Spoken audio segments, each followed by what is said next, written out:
بسم اللہ الرحمن الرحیم۔ غسل کو واجب کرنے والی چیزیں، دیکھیے ہمارا یہاں سے سلسلہ شروع ہو رہا ہے انشاءاللہ۔ تمام وہ مسائل جو زندگی میں انتہائی ضروری ہے، جس کے بغیر کوئی چارہ کار نہیں ہے، اس کے بارے میں انشاءاللہ روزانہ ایک ریکارڈ کریں گے۔ تو سب سے پہلے ضرورت پڑتی ہے وہ غسل کی ہے، کیونکہ پاکی، ناپاکی، طہارت، یہ ساری چیزیں اسی سے جڑی ہوئی ہے۔ جیسا کہ اب آپ لوگ جو بیٹھ کے سن رہے ہیں، تو آپ لوگ تو ماشاءاللہ لائیو سن لے رہے، کچھ سوال رہا تو لائیو کر بھی سکتے ہیں آپ۔ آن لائن والے اپنے کمنٹس وغیرہ میں سوالات کر لے سکتے ہیں، انشاءاللہ ان کے جواب پہ بھی ویڈیو بنائی جائے گی۔ دیکھیے غسل کو واجب کرنے والی چیزیں کہ انسان کو وہ کیا حالات ہے، انسان کے اندر وہ کیا حالات پیش آتے جس کی وجہ سے ان کے اوپر غسل واجب ہوتا۔ نمبر 1 دیکھو، اگر مرد ہے تو احتلام کا ہونا۔ ایک بات ذرا ذہن میں رکھ لیں، مرد ہے تو احتلام کا ہونے کا مطلب یہ ہرگز نہیں ہے کہ صرف مرد کو احتلام ہوتا۔ 99% طبقہ یہی سمجھتا کہ صرف مرد کو احتلام ہوتا، نہیں، یہ بات غلط ہے، عورت کو بھی احتلام ہوتا ہے۔ تو احتلام مرد کو ہو یا عورت کو ہو، غسل واجب ہوگا۔ اچھا، احتلام بولتے کس کو؟ احتلام کہتے ہیں نیند کی حالت میں، بے ہوشی کی حالت میں جسم سے منی کے قطرات کا نکلنا، اس کو کہتے ہیں احتلام۔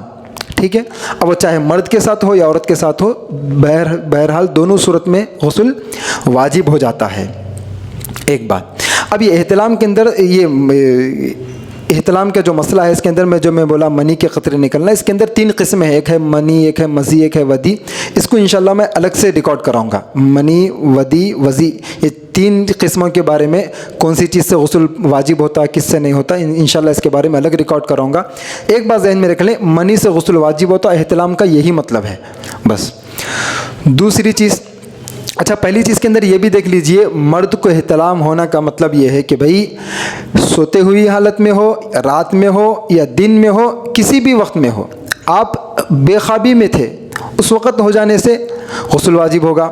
ایک بات ہو گئی۔ دوسری بات اس کے اندر یہ ہے کہ جیتے جاگتے اگر بچے اپنے کوئی غلط ایکٹیویٹیز میں لگ گئے، غلط ویڈیوز وغیرہ دیکھنے میں لگ گئے، یا غلط خواہشات کو اپنے پر حاوی کر لیے، اس وقت بھی جسم سے اگر تھوڑا سا جسم کے اندر ہیلان پیدا ہو کے، ہیجان پیدا ہو کے، یعنی جسم کے اندر کچھ حرکت پیدا ہو کے، اس کے بعد اگر قطرے نکل رہے اور تیزی سے نکل رہے، اس سے بھی غسل واجب ہو جاتا، اسی کو منی کہتے ہیں۔